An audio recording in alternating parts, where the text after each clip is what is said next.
Un jeune homme de 17 ans, trahi par ses propres frères, jeté vivant au fond d'un puits sombre. Abandonné à la mort par ceux qui partageaient son sang, vendu comme esclave à des marchands étrangers, arraché à sa terre, à son père, à son innocence. Accusé à tort, emprisonné, oublié dans une geôle puante pendant des années.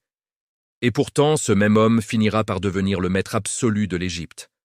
Le second après le pharaon, celui qui sauvera des nations entières de la famine. Celui dont le nom résonne encore après des millénaires. Youssouf, l'enfant du puits devenu souverain. Youssouf, le rêveur devenu roi. Youssouf, l'esclave devenu sauveur. Ce soir, tu vas plonger dans l'histoire la plus renversante de la foi. La plus puissante démonstration que l'obscurité la plus profonde n'est souvent que le couloir secret vers le trône le plus élevé. Si ton cœur est prêt à voir comment Dieu transforme la trahison en triomphe, l'abandon en élévation, la fosse en palais, alors abonne-toi, like cette vidéo et viens avec moi dans l'Égypte antique, là où tout a commencé. Invisible. Ils le poussèrent dedans. Youssouf tomba, il cria, il supplia. « Frère, pitié, je suis votre frère, je ne vous ai rien fait !» Mais les cris s'éteignirent dans l'obscurité.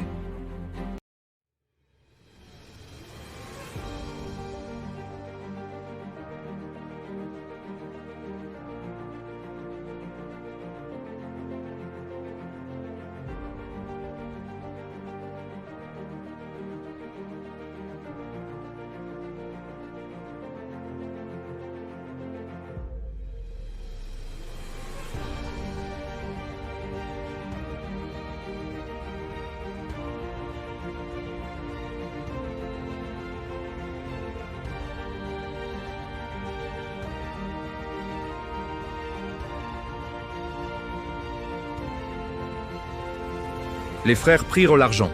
Ils trempèrent la tunique de Youssouf dans le sang d'un bouc. Ils la rapportèrent à leur père. Ils dirent « Un loup l'a dévoré ».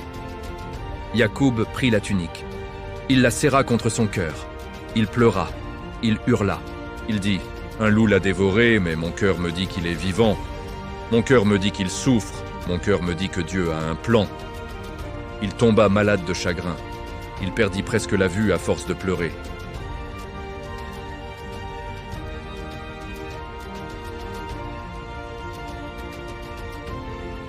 Youssouf fut emmené en Égypte, vendu sur le marché aux esclaves. Acheté par un haut dignitaire nommé Aziz, l'intendant du roi, l'homme le plus puissant après le pharaon. Aziz vit en Youssouf quelque chose de différent. Une lumière, une noblesse, une intelligence. Il le prit chez lui. Il le traita comme un fils. Il lui confia sa maison, ses biens, ses serviteurs. Youssouf géra tout avec une honnêteté et une sagesse qui émerveillaient tout le monde. La maison prospéra, les récoltes doublèrent, les comptes furent impeccables. Aziz disait à sa femme Zulaïka, « Cet enfant est béni, Dieu est avec lui. Ne le touche pas, respecte-le. » Mais Zulaïka regardait Youssouf autrement. Elle le désirait, elle le voulait. Elle tenta de le séduire jour après jour, mot après mot, regard après regard. Youssouf refusa toujours. Il disait « Je crains Allah, je ne trahirai pas mon maître, je ne trahirai pas mon Seigneur. » Un jour, Zulaïka le coinça dans une pièce. Elle ferma les portes et dit « Viens à moi, personne ne saura. » Youssouf répondit « Je préfère la prison à ce péché. » Il s'enfuit. Elle le poursuivit, attrapa sa tunique et la déchira par derrière. La porte s'ouvrit. Le mari entra. Zulaïka cria au viol. Youssouf dit la vérité. Un témoin parla. La tunique déchirée par derrière prouva son innocence. Mais le scandale était là.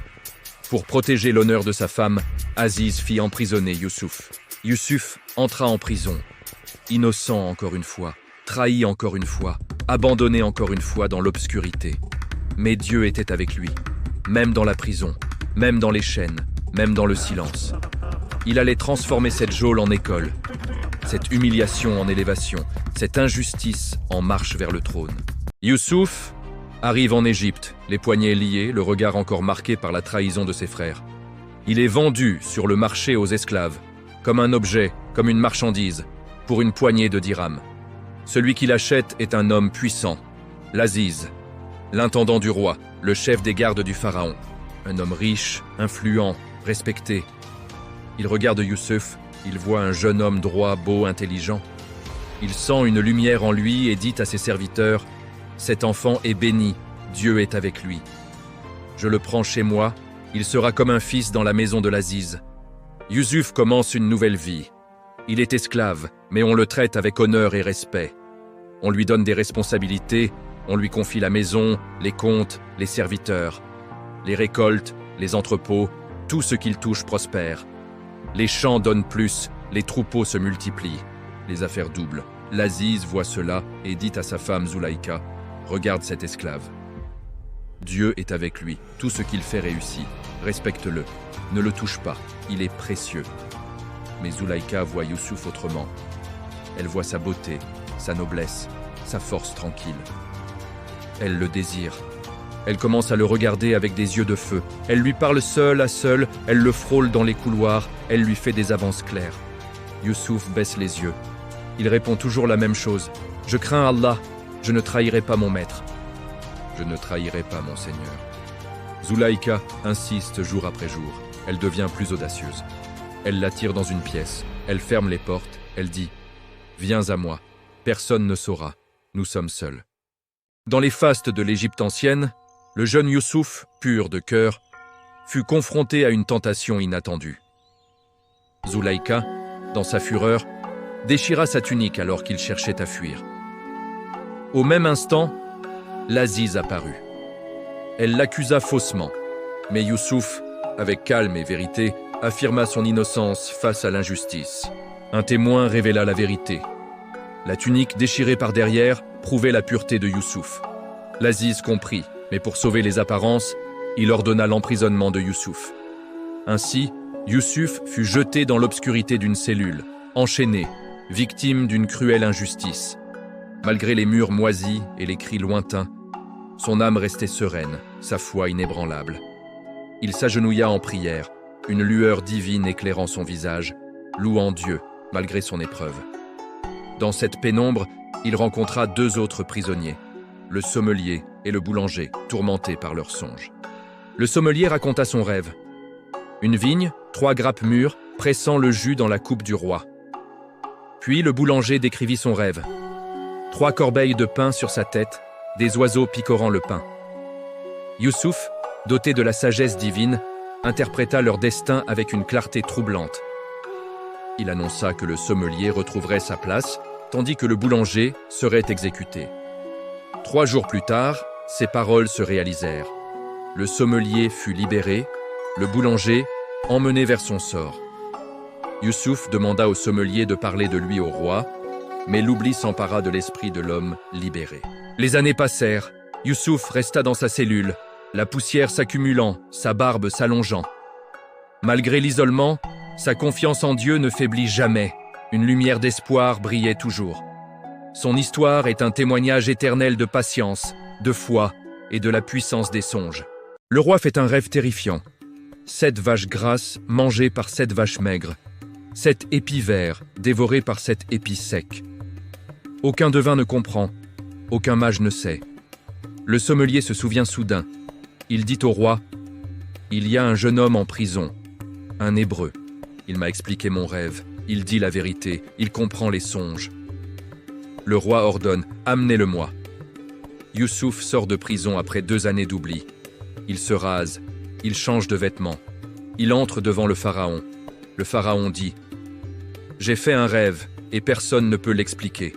On me dit que tu comprends les songes. » Youssouf répond, « Ce n'est pas moi qui comprends, c'est Allah. C'est Allah qui donne l'interprétation. Raconte-moi ton rêve. » Le pharaon raconte, Youssouf écoute. Il dit, « Allah montre au pharaon ce qu'il va faire. 7 années d'abondance vont venir. 7 années de famine vont suivre. La famine sera si dure qu'on oubliera les années d'abondance. Le pharaon doit choisir un homme sage et intelligent qui stocke le grain pendant les années grasses, pour que le peuple survive pendant les années maigres. » Le pharaon regarde Youssouf. Il voit la sagesse. Il voit la lumière. Il dit, « Qui est plus sage que toi ? L'Esprit de Dieu est en toi. Je te mets à la tête de toute l'Égypte. Tu seras second après moi. Seul le trône sera au-dessus de toi. » Il lui donne son anneau. Il lui donne des vêtements de lin fin. Il lui met un collier d'or. Il le fait monter sur son second char. On crie devant lui « Abrekech, à genoux !» Il est le maître de toute l'Égypte. Youssouf avait 17 ans quand ses frères l'ont jeté dans le puits. Il en a 30 quand il devient maître de l'Égypte. 13 années de souffrance, d'injustice. 13 années d'attente pour arriver au sommet. Dieu n'était pas absent, Dieu préparait, Dieu formait, Dieu élevait. Et Youssouf dit à Dieu, « Je sais maintenant pourquoi tu m'as fait passer. Par la fosse, par l'esclavage, par la prison. C'était pour me préparer à sauver des nations. C'était pour que je puisse dire à mes frères un jour, « Vous avez voulu me faire du mal, mais Dieu l'a changé en bien pour sauver un grand peuple. » La prison devient palais. Le jour où Youssouf a interprété les rêves dans l'obscurité et où Dieu a commencé à ouvrir les portes invisibles. Youssouf est en prison depuis 2 ans. 2 années d'oubli, de silence, de murs humides, de chaînes aux poignets, de paille pour lit, de cris la nuit, de solitude qui ronge l'âme. Il aurait pu devenir amer, maudire ses frères, l'Aziz, le roi, maudire Dieu. Il aurait pu dire « Pourquoi moi ? J'ai toujours été fidèle, refusé le mal, craint Allah. Et voilà que je pourris ici, oublié de tous. » Mais Youssouf ne dit rien de tout cela. Il prie, il loue, il reste droit. « Je te fais confiance.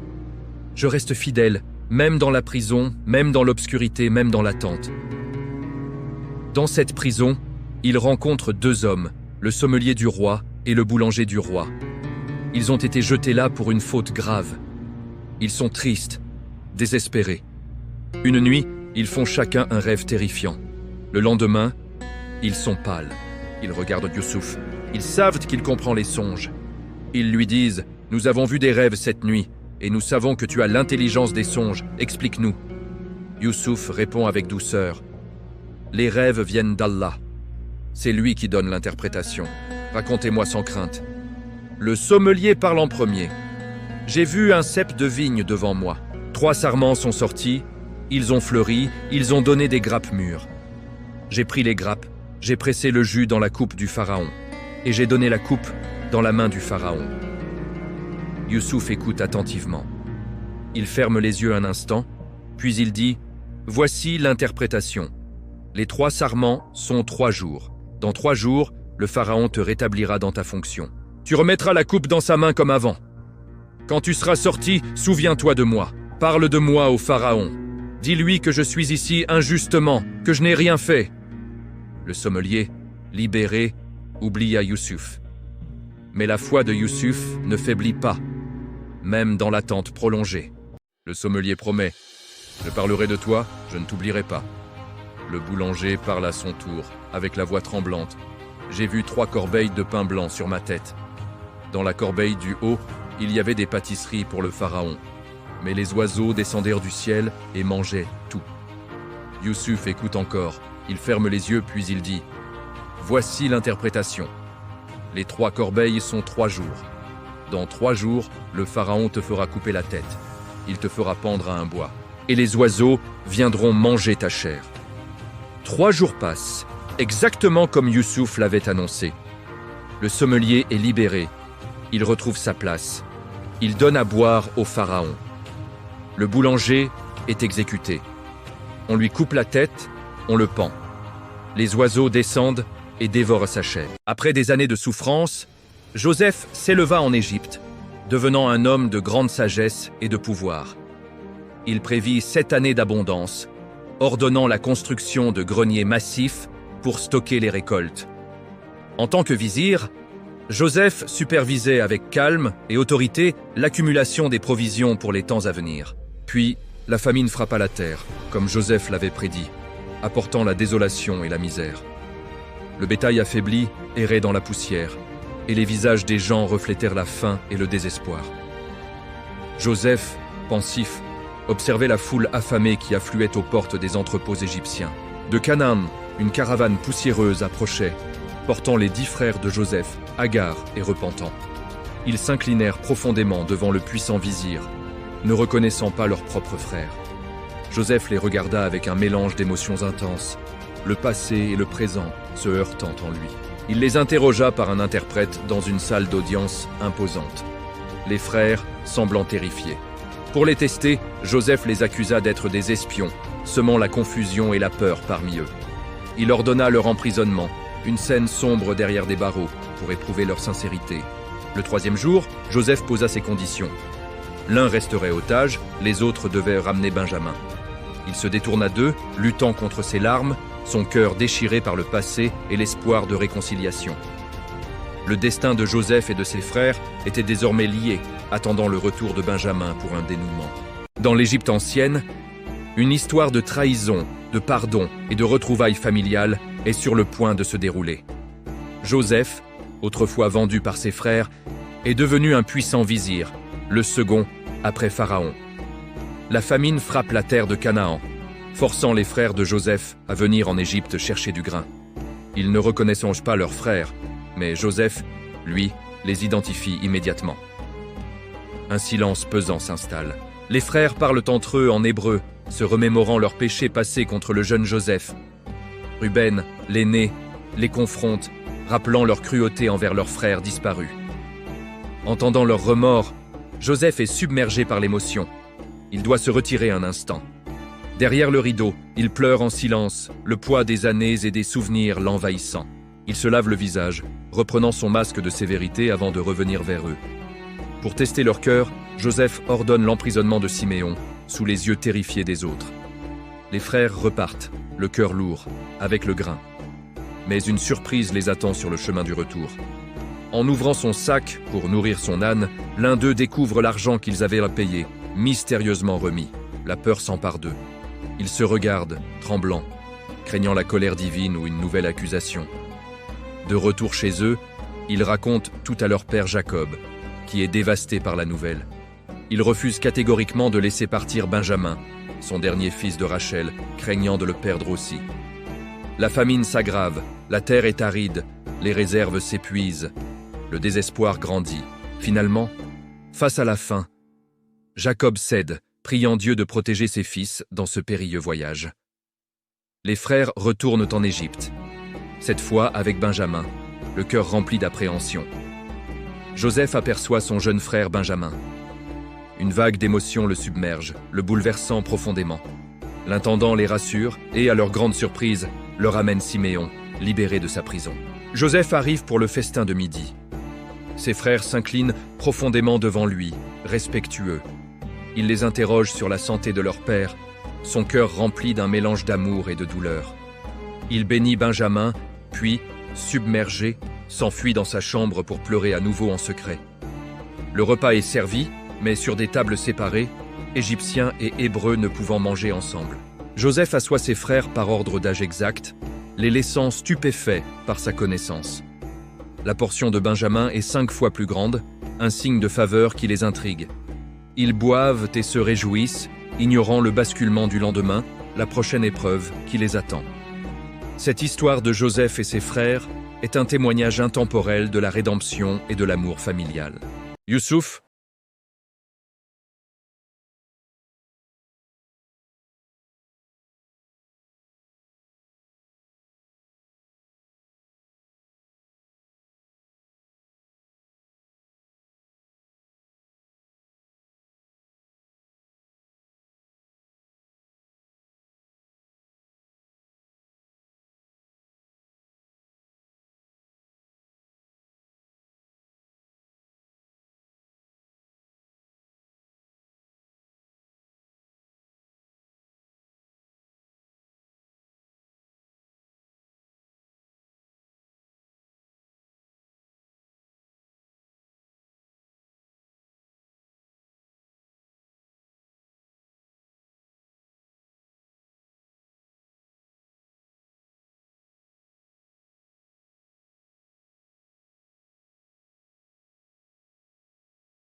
Youssouf, puissant gouverneur d'Égypte, ordonna à son intendant de remplir les sacs de grains de ses frères.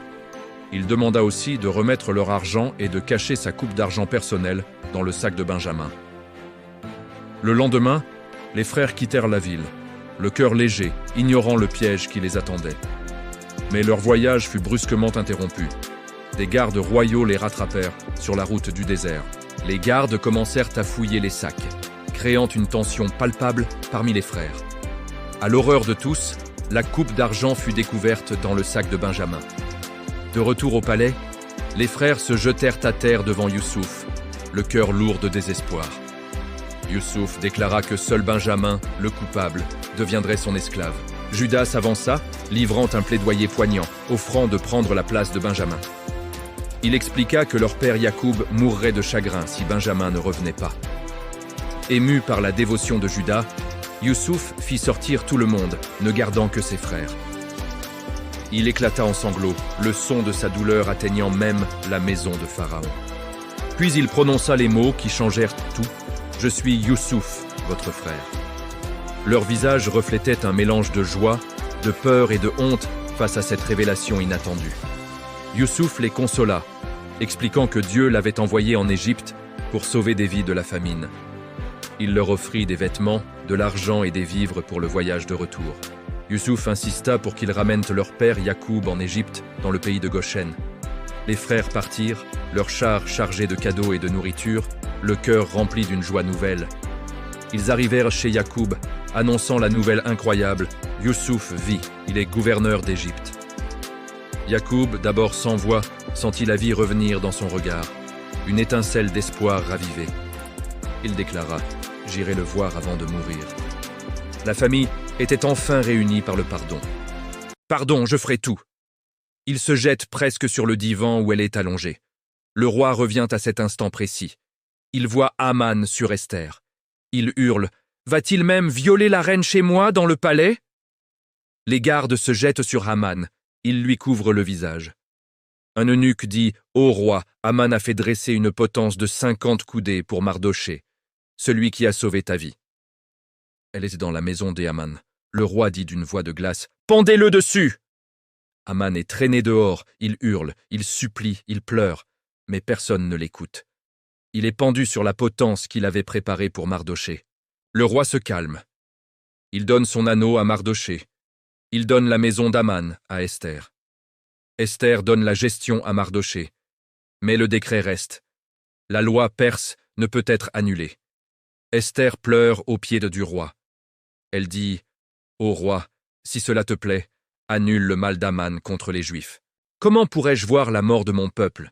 Le roi dit « La loi ne peut être changée, mais écrivez un nouveau décret au nom du roi, scellez-le avec l'anneau. » Mardochée écrit « Les Juifs ont le droit de se défendre, de s'assembler, de tuer ceux qui les attaquent. » Le même jour que le décret d'Haman, le nouveau décret part dans tout l'Empire. Les Juifs respirent. Ils se préparent. Le jour arrive, les ennemis attaquent, mais les Juifs se défendent. Ils gagnent partout.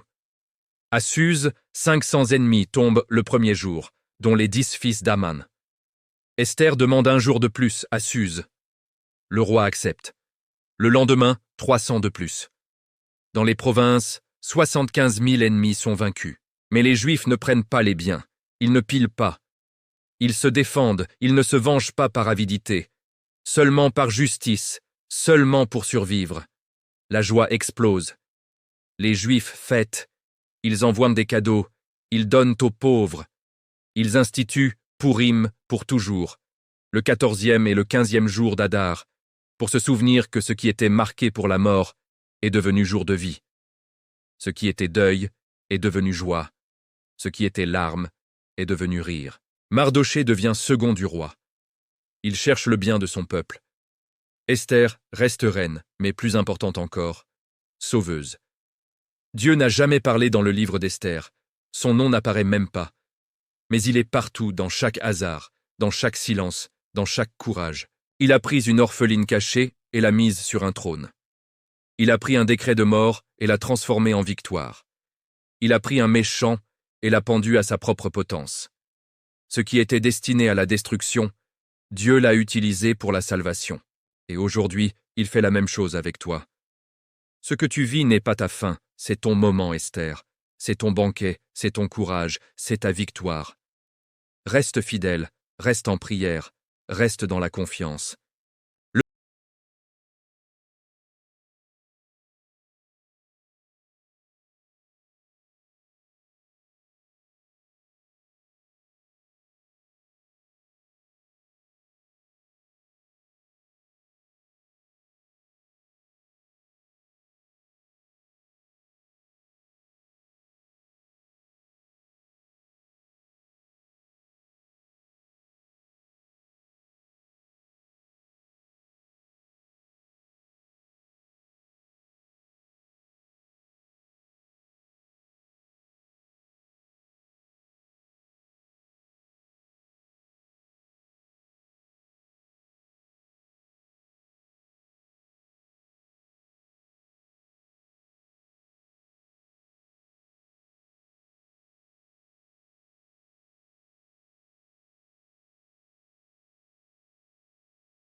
A été transformé en notre délivrance.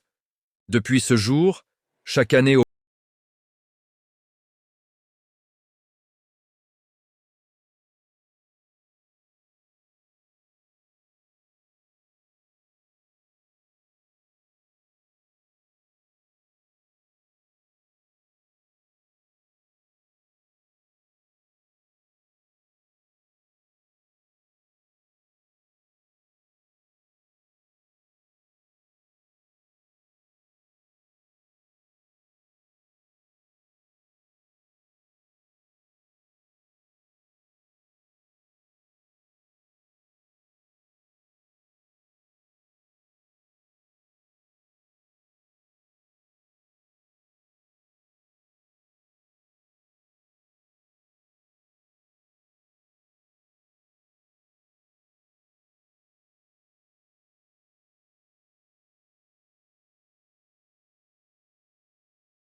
lève-toi là où tu es.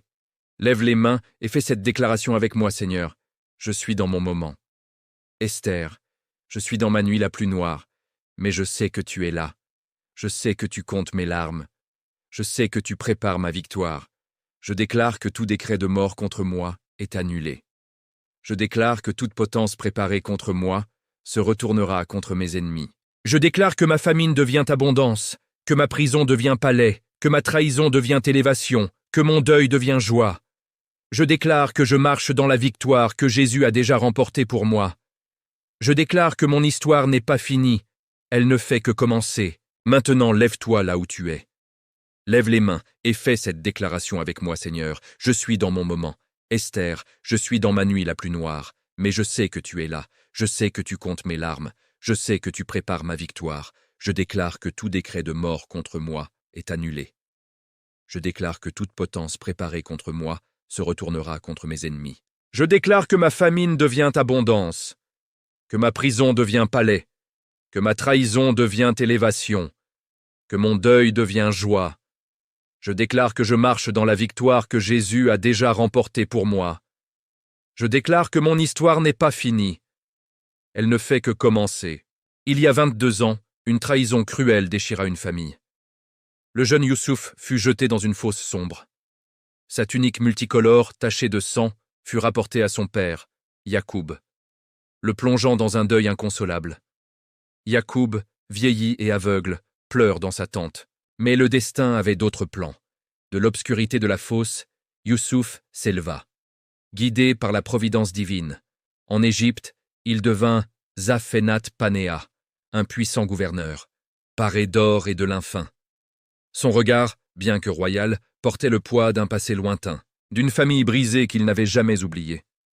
La famine frappa Canaan, poussant les frères de Youssouf vers l'Égypte, à la recherche de nourriture et de survie. Ils se prosternèrent devant le puissant gouverneur, s'inclinant profondément dans la poussière, sans le reconnaître. Youssouf les observait, son cœur déchiré, entre la sévérité de sa fonction et l'émotion de revoir sa chair et son sang. Il vit Ruben, Juda et le jeune Benjamin, son frère de sang, protégés étroitement par ses aînés. Les souvenirs affluaient, le poids du passé était palpable. Submergé, Youssouf se retira un instant. Dans une pièce privée, il laissa libre cours à ses larmes, lavant son visage avant de reprendre son masque d'autorité. Le poids de la décision était immense. Révéler son identité ou maintenir le secret, pour tester ses frères. Les frères furent invités à un festin dans la maison du gouverneur. La peur et la confusion les étreignaient, l'intendant les rassura. Alors qu'ils rendèrent l'argent trouvé dans leur sac, un mystère qui les troublait. Siméon, retenu prisonnier, fut libéré et les rejoignit, ajoutant à leur soulagement et à leur perplexité. Ils s'assirent à table, tremblants, face au puissant gouverneur. Ignorant encore leur destin imminent, le moment de la vérité approchait. Après des années de séparation, la providence divine allait réunir cette famille brisée. Le pardon de Youssouf, un acte de grâce pure, allait sceller une réconciliation inoubliable, transformant la douleur en espoir. Cette histoire biblique nous rappelle que l'amour et le pardon peuvent triompher de la trahison et du temps. Le récit de Youssouf et ses frères, une leçon éternelle de foi, de résilience et de rédemption familiale. À midi, Youssouf arrive. Ils s'inclinent encore. Il demande « Votre vieux père va-t-il bien? Le jeune frère dont vous m'avez parlé va-t-il bien ?» Ils répondent « Ton serviteur, notre père, va bien. Il est en vie. » Ils s'inclinent de nouveau. Youssouf voit Benjamin. Il dit « Dieu te fasse grâce, mon fils. » Il est tellement ému qu'il court dans sa chambre. Il pleure à chaudes larmes. Il se lave le visage. Il revient. Il se retient. Il dit « Servez le repas. » On sert à Youssouf à part, aux Égyptiens à part, aux Hébreux à part. Parce que les Égyptiens ne mangent pas avec les Hébreux. C'est une abomination pour eux. Youssouf fait asseoir les frères par ordre d'âge. L'aîné à sa droite, le plus jeune à sa gauche. Les frères se regardent stupéfaits. Comment sait-il notre âge? Youssouf envoie des portions à Benjamin, 5 fois plus qu'aux autres. Ils boivent, ils s'enivrent, ils se réjouissent. Ils ne savent pas encore que le lendemain tout va basculer. Youssouf ordonne à son intendant. Remplis leurs sacs de grains jusqu'en haut, remets leur argent dans les sacs et mets ma coupe d'argent dans le sac du plus jeune. Le lendemain matin, ils partent joyeux. Ils n'ont pas fait 3 kilomètres. Les gardes du roi les rattrapent. Ils fouillent, ils trouvent la coupe dans le sac de Benjamin. Ils les ramènent au palais. Les frères tombent à terre devant Youssouf. Ils disent « Nous sommes tes esclaves ». Youssouf dit « Loin de moi cette pensée. Celui chez qui on a trouvé la coupe sera mon esclave. Les autres, rentrez libres chez votre père. » Juda s'avance. Il dit « Mon Seigneur, laisse ton serviteur parler. Tu es comme Pharaon. Notre père est vieux. La vie de cet enfant, Benjamin, est liée à la vie de notre père. Si je reviens sans lui, notre père mourra de chagrin. Je suis devenu garant de cet enfant auprès de mon père. Maintenant, laisse ton serviteur rester esclave à la place de l'enfant, et que l'enfant remonte avec ses frères. Car comment pourrais-je remonter vers mon père si l'enfant n'est pas avec moi?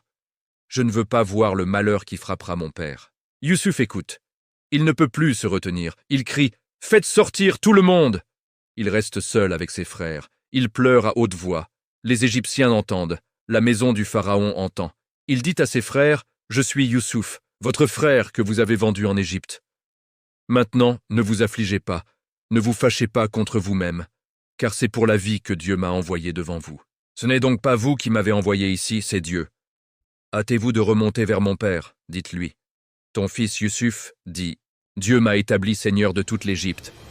Viens vers moi, ne tarde pas. Tu habiteras dans le pays de Goshen. Tu seras près de moi, toi, tes fils, tes petits-fils, tes brebis, tes bœufs et tout ce qui t'appartient. Je te nourrirai là, car il reste encore 5 années de famine, afin que tu ne périsses pas de faim, toi, ta maison et tout ce qui t'a. Dites à mon père toute la gloire que j'ai en Égypte. Tout ce que vous avez vu et amenez vite mon père ici. » Les frères sont stupéfaits, ils ne peuvent pas parler. La joie, la peur, la honte, le pardon, tout se mélange.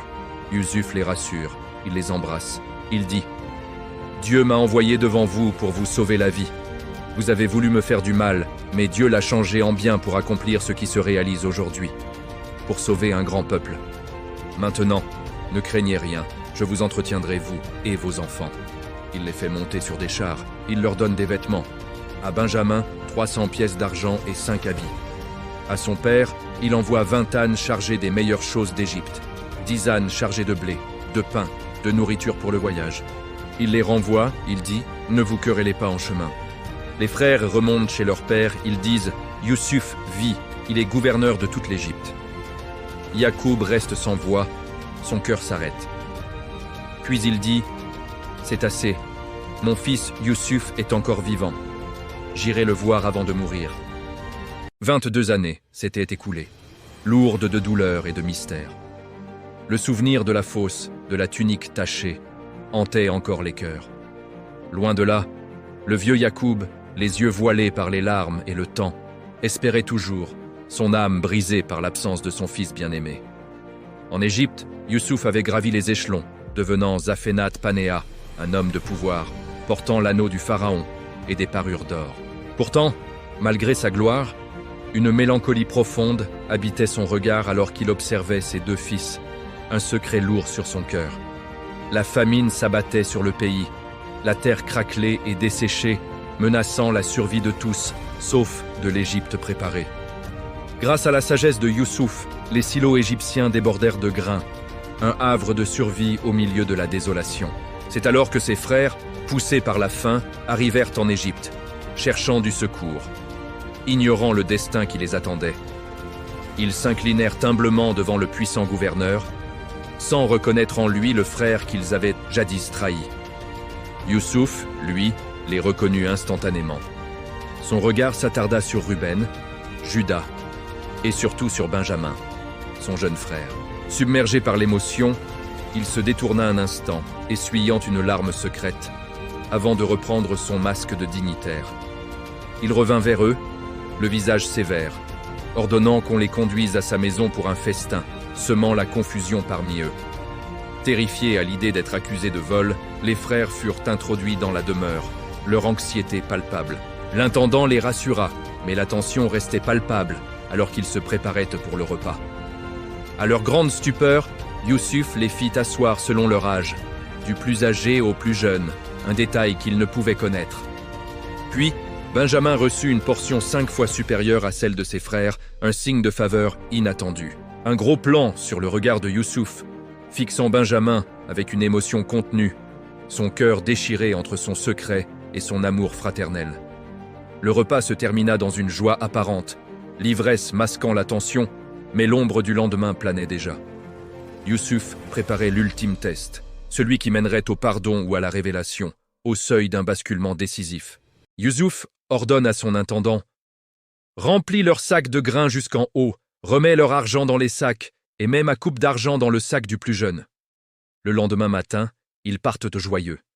Ils n'ont pas fait 3 kilomètres. Les gardes du roi les rattrapent. Ils fouillent, ils trouvent la coupe dans le sac de Benjamin. Ils les ramènent au palais. Les frères tombent à terre devant Youssouf. Ils disent « Nous sommes tes esclaves. » Youssouf dit « Loin de moi cette pensée. Celui chez qui on a trouvé la coupe sera mon esclave. Les autres, rentrez libres chez votre père. » Judas s'avance. Il dit « Mon Seigneur, laisse ton serviteur parler. Tu es comme Pharaon. Notre père est vieux. La vie de cet enfant, Benjamin, est liée à la vie de notre père. Si je reviens sans lui, notre père mourra de chagrin. Je suis devenu garant de cet enfant auprès de mon père. J'ai dit, si je ne te le ramène pas, je serai coupable envers toi pour toujours. Maintenant, laisse ton serviteur rester esclave à la place de l'enfant et que l'enfant remonte avec ses frères. Car comment pourrais-je remonter vers mon père si l'enfant n'est pas avec moi? Je ne veux pas voir le malheur qui frappera mon père. » Youssouf écoute, il ne peut plus se retenir. Il crie « Faites sortir tout le monde !» Il reste seul avec ses frères. Il pleure à haute voix. Les Égyptiens entendent, la maison du Pharaon entend. Il dit à ses frères « Je suis Youssouf, votre frère, que vous avez vendu en Égypte. Maintenant, ne vous affligez pas, ne vous fâchez pas contre vous-même, car c'est pour la vie que Dieu m'a envoyé devant vous. Depuis 2 ans, il y a la famine dans le pays, et il y aura encore 5 années sans labour ni moisson. Dieu m'a envoyé devant vous pour vous conserver la vie, pour faire survivre une grande nation. Ce n'est donc pas vous qui m'avez envoyé ici, c'est Dieu. Il m'a établi père pour Pharaon, maître de toute sa maison, gouverneur de tout le pays d'Égypte. Hâtez-vous de remonter vers mon père. Dites-lui, ton fils Youssouf dit, Dieu m'a établi seigneur de toute l'Égypte. Viens vers moi, ne tarde pas. Tu habiteras dans le pays de Goshen. Tu seras près de moi, toi, tes fils, tes petits-fils, tes brebis, tes bœufs et tout ce qui t'appartient. Je te nourrirai là car il reste encore 5 années de famine, afin que tu ne périsses pas de faim, toi, ta maison et tout ce qui t'appartient. Dites à mon père toute la gloire que j'ai en Égypte, tout ce que vous avez vu, et amenez vite mon père ici. » Il se jette au cou de Benjamin, il pleure. Benjamin pleure sur son cou. Il embrasse tous ses frères, il pleure sur eux. Après, il parle avec eux. Les frères sont stupéfaits. Ils ne peuvent pas parler. La joie, la peur, la honte, le pardon, tout se mélange. Youssouf les rassure. Il les embrasse. Il dit « Dieu m'a envoyé devant vous pour vous sauver la vie. Vous avez voulu me faire du mal, mais Dieu l'a changé en bien pour accomplir ce qui se réalise aujourd'hui, pour sauver un grand peuple. Maintenant, ne craignez rien, je vous entretiendrai, vous et vos enfants. » Il les fait monter sur des chars. Il leur donne des vêtements, à Benjamin 300 pièces d'argent et 5 habits. À son père, il envoie 20 ânes chargés des meilleures choses d'Égypte, 10 ânes chargés de blé, de pain, de nourriture pour le voyage. Il les renvoie. 2 dit, ne vous querellez pas en chemin. Vous, après des années de séparation, les frères de Youssouf, épuisés mais le cœur léger, traversent le désert de Canaan. Ils approchent de la tente de leur père Yacoub, le silence pesant sur leur visage solennel. Puis, les mots tant attendus résonnent. Youssouf vit, il est le gouverneur d'Égypte. Yacoub, le patriarche, tremble. Des larmes de joie et de soulagement coulent sur son visage ridé. À l'extérieur, des chars égyptiens luxueux, envoyés par Youssouf, arrivent, contrastant avec le campement modeste. Yacoub touche les tissus précieux et respire l'odeur des provisions, une preuve tangible de la nouvelle. Une longue caravane de 70 âmes, avec bétail et bagages, entame son voyage vers l'Égypte. À Beersheba, Yacoub offre un sacrifice au crépuscule, les flammes dansant sur son visage inquiet. Une lumière divine l'enveloppe. Une voix céleste le rassure, lui promettant protection et réunion. Enfin, la caravane atteint le pays de Goshen. Les paysages verdoyants du delta du Nil s'étendent devant eux. Youssouf, sur son char doré, aperçoit la caravane. Ils descendent en courant, le cœur battant d'impatience. Père et fils se retrouvent. Youssouf se jette au cou de Yacoub, leurs larmes de joie se mêlant. La famille est enfin réunie sous le soleil égyptien. Yacoub lève les yeux vers le ciel, apaisé. Avec un sourire serein, Yacoub murmure « Maintenant je peux mourir, car j'ai vu ton visage. » After years, Joseph est le rejeton d'un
Égypte. Mais ces eaux attendirent la promesse qui allait s'accomplir.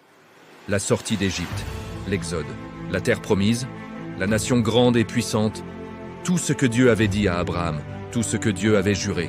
Dans le désert de Canaan, des chars égyptiens soulèvent la poussière, annonçant une nouvelle inattendue. Une caravane approche, chargée de trésors. Devant la tente de Yacoub, des coffres et des tissus de lin fin révèlent l'opulence de l'Égypte, portant un message d'espoir. Yacoub, le patriarche âgé, touche les tissus précieux.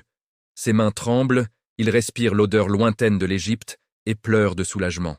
Une vaste assemblée de 70 âmes, avec leurs troupeaux, entame une migration vers l'Égypte, guidée par une promesse divine. Sur un chariot, Yacoub regarde l'horizon avec un mélange d'espoir et de fatigue, le poids du voyage sur ses épaules. À Beersheba, sous une nuit profonde, Yacoub prie près d'un autel de pierre, son visage marqué par l'inquiétude et l'attente. Une lumière céleste descend sur lui pendant son sommeil. Dieu lui promet de l'accompagner en Égypte et de faire de lui une grande nation. Yacoub se réveille, le visage baigné de larmes de joie. La promesse divine a renouvelé son esprit et sa foi. Dans le pays de Goshen, Youssouf, sur son char doré, aperçoit la caravane de son père de loin. L'attente est terminée. Youssouf saute de son char et court vers Yacoub. Ils s'étreignent longuement, pleurant de joie sur le cou l'un de l'autre. Yacoub murmure, le visage empreint d'une paix profonde.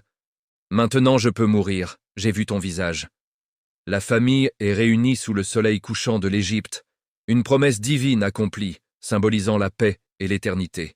Après des années de séparation, un moment tant attendu se réalise. Joseph, le vizir d'Égypte, retrouve enfin son père, le patriarche Jacob. Leur cœur déborde d'une joie et d'une émotion inouïe, une étreinte qui scelle des décennies de douleur et d'espérance.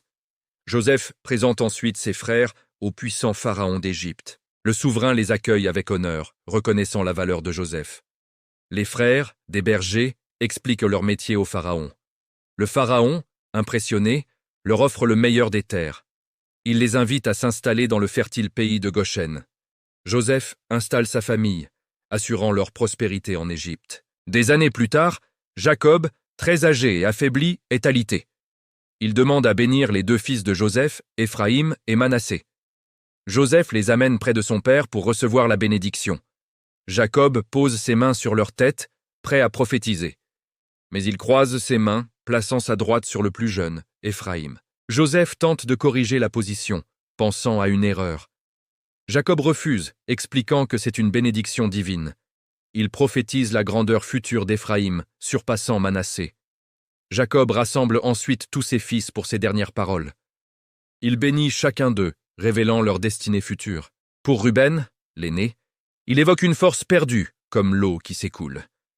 Siméon et Lévi sont décrits par leur colère et leur violence. Leurs actions passées les ont marqués d'une sombre réputation. Puis vient Juda, le lionceau, destiné à la royauté. Un sceptre royal à ses pieds, symbole de commandement éternel. De lui naîtront des rois, et le Messie, le Shilo attendu. Jacob achève ses prophéties. Son héritage spirituel est transmis. Une histoire de pardon, de famille et de bénédiction divine. Le récit de Joseph et Jacob, une leçon intemporelle. Son ânon à la vigne choisie, il lave dans le vin son vêtement et dans le sang du raisin son manteau.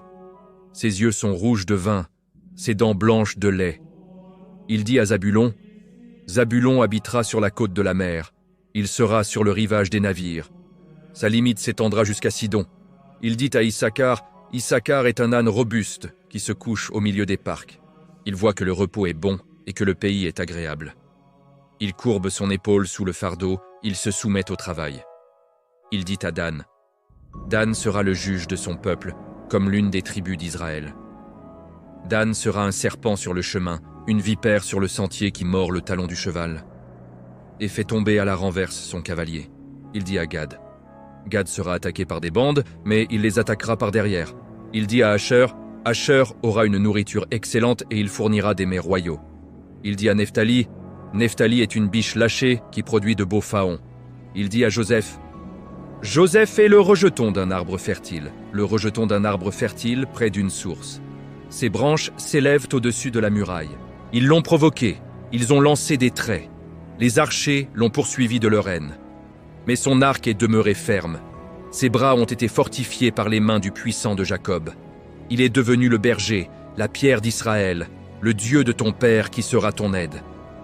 Le Tout-Puissant qui te bénira de bénédictions célestes d'en haut, de bénédictions de l'abîme qui est en bas, de bénédictions des mamelles et de la matrice. Les bénédictions de ton père surpassent les bénédictions de mes ancêtres jusqu'à la cime des collines éternelles. Qu'elles soient sur la tête de Joseph, sur le front de celui qui fut séparé de ses frères. » Il dit à Benjamin, « Benjamin est un loup qui déchire le matin, il dévore la proie le soir. Le soir, il partage le butin. Puis Yacoub réunit ses fils autour de lui. Il leur dit, « Je vais être réuni à mon peuple. Enterrez-moi avec mes pères dans la grotte qui est dans le champ d'Éphron le Hétien, dans la grotte du champ de Macpéla, en face de Mamré au pays de Canaan. Là, Abraham et Sarah, sa femme, ont été enterrés. Là, Isaac et Rebecca, sa femme, ont été enterrés. Là, j'ai enterré Léa. Il finit de donner ses ordres à ses fils. Il ramène ses pieds dans le lit. Il expire. Il est réuni à ses pères. Yusuf pleure sur son père. Il fait embaumer son corps selon la coutume égyptienne. Il pleure 70 jours. Tout l'Égypte pleure avec lui. Il demande au pharaon la permission d'enterrer son père en Canaan. Le pharaon accepte. Yusuf monte avec toute la maison du pharaon, les anciens de la maison, les anciens du pays. Les chars, les cavaliers, un très grand cortège. Ils arrivent à la grotte de Macpéla. Ils enterrent Yacoub, ils le pleurent, ils reviennent en Égypte. Youssouf reste en Égypte avec ses frères. Il les nourrit, il les protège. Il dit, « Je vous nourrirai vous et vos enfants. » Il les rassure encore. « Ne craignez rien, je vous entretiendrai. » Il vit 110 ans, il voit les fils de ses petits-fils. Il dit à ses frères, « Je vais mourir, mais Dieu vous visitera. Il vous fera remonter de ce pays vers le pays qu'il a juré de donner à Abraham, à Isaac et à Jacob. » Il leur fait jurer, « Quand Dieu vous visitera, vous ferez remonter mes os d'ici. » Il meurt à 110 ans. On l'embauma, on le mit dans un cercueil en Égypte. Mais ses os attendent la promesse qui allait s'accomplir. La sortie d'Égypte, l'Exode, la terre promise, la nation grande et puissante. Tout ce que Dieu avait dit à Abraham, tout ce que Dieu avait juré,